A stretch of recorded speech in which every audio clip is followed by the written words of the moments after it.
نوبت میرسه به پیام‌ها و مطالب ارسالی شما عزیزان و همراهان پیک شادی. ممنونم از دوست گرامی پیک شادی ساسان حمیدی و خیلی خوشحالم که بیننده پیک شادی هستید. تشکر میکنم همینطور از دوستان عزیز پیک شادی که برامون مطالب و عکس‌ها و کاریکاتورهای جالب فرستادن، مشخصاً امیر و فرهاد نامی.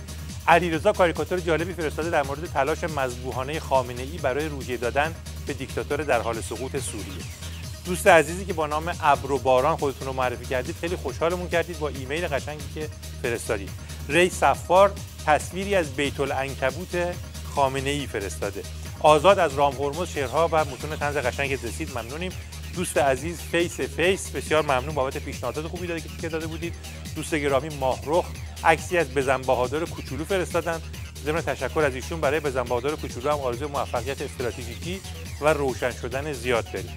دوست گرامی مریم ایرانی و میترا فرهادی و همینطور امیر ایران نژاد، ممنونیم از مطالب طنزی که برامون فرستادید. و همینطور مصطفی، آرش، عرفان کاظمی، دانیال، مهران، وحید، محمد رضا رنجبر، زینب موسوی، فیاض، بابک و نادره، ممنون بابت طنزهای بسیار خوبی که از طریق فیسبوک در اختیار برنامه گذاشتید.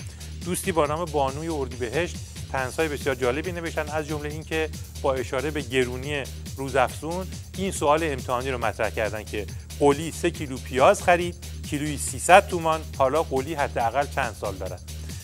شهاب، ممنون بابت عکس‌های جالبی که فرستادید. علیرضا افشارچی، کلیپ‌های افشاگری بسیار خوبی که فرستادید در اختیار قسمت‌های زیرک قرار دادیم.